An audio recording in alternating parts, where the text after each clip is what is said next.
on the Bossman show with NJIT's head coach, Brian Kennedy, out of America East now. No more A-Sun for them. That travel has to be crazy, coach. Glad to have you on the show, man. Good to talk to you again. Well, great to be here. I love your show. The Bossman show is the best. So thank you so much for having me. Yes, indeed. Coach, I ask you about that, man. I know y'all was an A-Sun for a while there. You was on the outlier there, man. So now you're in America East, less travel, exclusively in your region. Now, tell me about that move for your school, your AAD, and your administration to say, hey, we want to save money on this travel here. It's we kind of out of the way from everybody in the A-Sun. Let's go to the America East now. Yeah, there's so much movement in college athletics. Our time in the A-Sun was great. I loved the A-Sun. Some really good basketball. Teams like Liberty and Lipscomb and Florida Gulf Coast and North Florida. I mean, just really, really good basketball. Kennesaw State. Those are Jacksonville teams that have been there for a while. Great coaches, great administrators. So administration, but the America East presented an opportunity for us, and especially for our overall athletic department to be able to. To be able to fit in a Northeast corridor with like institutions. And it just made a lot of sense from a logistical standpoint. But, we're really happy to be there. The America East is a great conference, really good basketball conference. But we loved our time in the A-Sun for sure. No doubt, Coach. 8-6 on the year, Coach. 3-1 A-Sun and play. Took a tough game last night there, man. But tell me about seeing your guys overall play hard, shorthanded, but still compete. You got some foul trouble with Miles there, but besides that, man, just knowing that you got to compete hard no matter what, even though you didn't have your full roster that you wanted to have. Yeah, no doubt. We thought we were past this COVID thing, and all of a sudden it hits. We had some early preseason injuries, and we're just starting to get into a real good rhythm. And played on Saturday, got back Sunday, went to practice on Monday. We get one dude that goes not feeling well. Trainer tests him, he's positive, Next thing you know, when we're in the middle of practice, we're down four players and two coaches. But it doesn't matter. Like, you just guys gotta be that next man up mentality, and you got to go out there and you got to fight and you got to compete. So it wasn't the outcome that we wanted. We got in some early foul trouble, some turnovers, but it gave us a good opportunity to get some guys who don't normally get a lot of minutes to get some minutes under their belt, and hopefully that helps us down the line at the end of the year.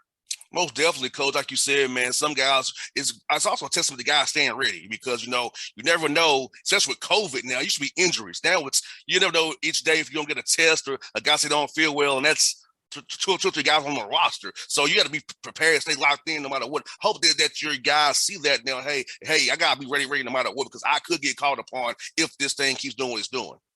No doubt. And that's across the country. It's a great lesson for kids to learn, and sometimes it's not until the reality that they like, oh, damn, I didn't think I was going to play tonight. All of a sudden you're playing, 30 minutes. So, but it is a great opportunity for the guys that are fighting and stuff. Like I tell my guys, hey man, you want to work so hard and play so well in practice that I'm forced to play you. And all you can do is, control the things that you can control. Don't worry about stuff you can't control. When it's your time, when your number's called, be ready to go. But anyway, a lot of credit to UMBC. Jim Ferry did a nice job last night. But we'll still fight. That's our DNA at NJIT is defense, rebounding, and fight. So, while it wasn't there last night, we'll get back to it. No, Derek, Coach Meskis, now down up your way, they take it more seriously than COVID up in things they do down here in the South in Georgia. We was on closed for 3 weeks pretty much last year, okay? But so how are you trying to tell your guys who got the kind of experience being a student again, been around their friends again, have to, hey, close circles again, go to your apartment and go to class, come to practice. And so how is this trying to be disciplined once more like they were last year? Because this thing is out of control. You never know who may have it. You have to kind of assume everybody has it until proven otherwise. Yeah. I'm I'm no doctor, but I'm starting to think that nobody really has the answers out there. And for our guys, it's so mental for the student athletes what they went through last year. Our leading scorer, Miles Coleman out of West Palm Beach, Florida, he was in 42 days of isolation last year. And then all of a sudden, it's back. So I can't tell you the mental toll that it has on these kids. I don't, I can only imagine what it is. And, you're trying to get them, like you said, you want to get them back into that mindset of closing your gap and, taking all the precautions and everything. But man, mentally, everybody's going through it in the country. So, it's not, we're not unique, but it does present a lot of problems. And up here, it's a lot different, there's a lot of strict quarantine and strict rules and issues, and you just got to fight through it. That's all you can do, and try and do the best you can mentally. But man, my heart goes out to these kids across the country that are dealing with this. Most definitely, coach. Like you see, for me, I'm a guy in my 30s. I'm a little older than your players are, but for me, like I can't do what I wish to do. So I have to think about my father, who's 81 years old. I can't kill my dad, with this thing. So I've shut down what I used to want to go do. I don't go out to bars anymore. I don't have a father who's older with issues. I don't want to kill him because I've made a poor decision, So just for me, having to make sure everything I do, I'm thinking about my father and myself at the same time. No doubt, no doubt. And like, when you're on a college campus, you got to think of the campus community, everybody that's on campus and so forth. And, athletes, probably are a little more disciplined in what they do in their approach. And sometimes they see what's going on out there and they get upset. They're like, we're doing our deal. We're doing what we're supposed to do. But, sometimes, at different campuses and stuff, you see things happen and they get upset with that. But, knock on wood, boss man, that we get through this. And it's like, yes, sir. We get through this. Hopefully it's not a long drawn out thing and we can get back to, normalcy out there. And coach, I like how you did your schedule this year, coach, doing the non-conference, because you compete against quality opponents with different styles of play that help you prepare for the American East. Vermont's always tough in the American East. Regardless, those guys are always tough. So seeing all different styles earlier in the year, as you get ready to go to this stretch of January, February, and March here, how important is it to make sure your guys got the taste of what they may see down the road? Yeah, definitely, boss man. You want to prepare. You want to have a great non-conference schedule. Everybody does, but the reality of it is you got to get ready for your league. League is at our level is what matters most. One bid league. You got to be ready for it. And the more diversity you can get in your non-conference schedule, the better teams you can play. Only helps prepare you. So we were lucky we got a chance to play. A really good Rutgers team. We're up at half, second half. Ron Harper Jr. and Geo Baker got us in the second half. They really played up to their potential. Then at St. John's, we did a really nice job. We had a chance to win that game in regulation.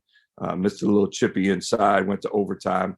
But their pressing style that they play and they really come after you, that was really good preparation for us. And then playing a team like Northwestern out at their place, Coach Collins doing a good job this year. Good solid team, really good solid half-court team. They run great half-court offense. So, we were just looking to prepare our guys the best we could for the America East play.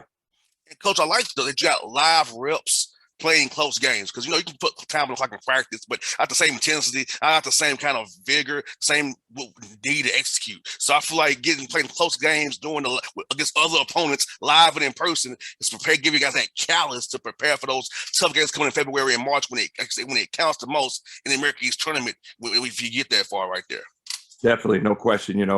It's one thing to talk about playing Posh Alexander, but when you're in St. John's and you're at Luke Carnesecca Arena and Posh Alexander's, in your jock for 40 minutes, and you got Julian Campagne and all those players, it only helps prepare you for the future, and my biggest thing is I want to see how we respond. I want to see how my guys respond. And, I love their response all year long, about stepping up to the challenge and not backing down and fighting, just get out there and fight, and I really, I was really proud of our what we did in the non-conference schedule. And Dylan O'Hearn, coach, is doing a great job for 16 points a game for you guys, setting the table for you offensively, opening things up for other guys like Miles inside. They talked about how important Dylan is to what you guys do every night. Dylan's so important to what we do. He had a 42-point game earlier this year. Really, unbelievable scorer. I'm trying to get him to be more of a all-around player defensively, and he's really stepped up to the challenge. And Dylan can play a number of different positions. He's best when he lets the game come to him. And and he's in the flow of the game. A terrific, terrific one-on-one player, can really shoot the three. And, he's getting so much better on the defense end. He's a really good on the ball defender. He's working on his off the ball defense as well. But just a pleasure to have him. A kid out of Romulus, Michigan, by way of Ontario. Went out to junior college, got overlooked by everybody. Went to prep school first, then went to junior college, got overlooked by everybody. And we were lucky enough to find what I consider a diamond in the rough out there at Northern Oklahoma Junior College. So we're so happy with it. And Coach, I love Miles Coleman as well, man. Affecting the game defensively, offensively. He does multiple things on the court. He wins for you with the intangibles. What I like about the young man, and the fact that this guy can make plays for you by scoring the ball all the time. He just make things happen for you. Because sometimes making a play is defensively too. Getting the rebounds is making a play. Not just scoring points. A lot of fans don't see it that way, but those little small things that you don't really notice in the stat sheet, but when you watch the game, counts to making a winning play to win a game. No doubt. And, Miles is a mismatch nightmare. He can take bigger players out in the perimeter. He can take smaller players in the post. He's really concentrating on his rebounding, which has been great all year, sans last night. But Miles has really bought into, becoming a more complete player, defensively, he wants to go on and play at the next level, whether it's in Europe or wherever. And that's one of the things that he's going to have to do as a 3-man, defend the perimeter, but really understand the game and understand his mismatch. So when he's got a smaller guy, get in the post, don't be hard-headed and try and beat him off the dribble, get in the post and do your work.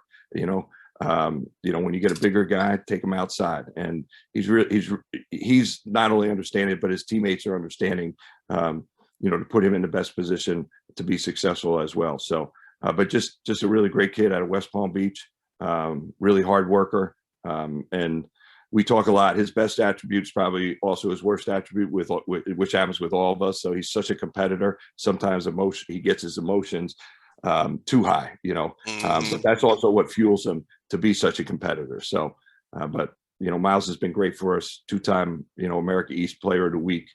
So just really happy he's on our side. And I love that you got 4 guys, Coach, over 30% from downtown. So that's a very key overall things for Miles on the inside, wants to go inside doing the post. So talk about having guys and skill development where their shooting is so important. Having 4 guys shooting over 30% is definitely good at your level for sure. Yeah, for sure. And we have a couple big guys that could stretch the floor. And Matt Fall, a graduate transfer out of Holy Cross, really, really terrific outside shooter at 6'9". Kel DeGraaf, kid from Rotterdam, Netherlands, can stretch the floor as well. And then we have 2 guards that just, it's hard to, I got a guard out of Philadelphia. His name's Antoine Booty Butler, who's just been, brought up from, basically from the crib to be that point guard, to be that leader, makes all the intangible plays. Tough kid. He's Philly tough. I just love coaching him. And then I got a kid out of Baltimore by the name of James Lee, who's just a junkyard dog. People say, well, what position is he? Point guard, 2 guys. I don't know. He's just a basketball player, and he fills up the stats. And he's in my opinion, humble opinion, if he's not the top defender in America East, he's definitely one of the top, 5 defenders in America East. Long, athletic. So, we're not that aesthetic team where you have the perfect point guard, the perfect 2 guard, the perfect 3. We just make it work. And, we just got to have that fight and that Newark toughness in us, Brick City toughness that we like to preach. And we didn't have it last night. So as a coach, I didn't sleep much last night trying to figure it out, but we'll get it back. No doubt. That's what I for Coach. This man, Albany, Dwayne Killings coming up here next for you guys. He's doing a great job in his first year up there, man. So tell me about that matchup for them guys on film so far. Again, hard playing team, tough playing team. Dwayne's doing a great job. First year coach, got him really excited, really playing hard.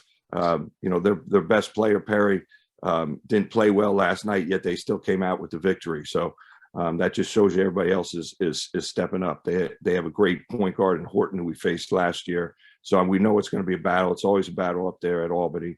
And, again, hats off to Dwayne. He's doing a great job. Coach Kelly's doing a good job up there. So I will say this about the America East, a really well-coached conference from top to bottom. Oh, definitely, coach. It's always a tough game out there every night. There's no easy nights, no matter who you're playing. It's always a battle because y'all recruiting the same kids. The kids know each other from playing AAU balls. It's always a battle up there because all the guys know each other up there, man. No doubt, no doubt. Even last night, the Baltimore kids, we all cross recruit each other and know all of them. And Shonta Rogers, just it's a battle. It's a battle, no doubt. Hey, coach, it's been fun catching with you again, coach. Best luck to you, man, and be safe. We'll do it again real soon, coach. All right, man. Bossman, thank you so much, man. Thank you for having me on the show. It's always great. Anytime, anytime you need me, I'm here for you. I love your show. Keep up the great work. Thanks, coach. Do the same. Be safe, brother. See you soon, man. Be good. All right, now.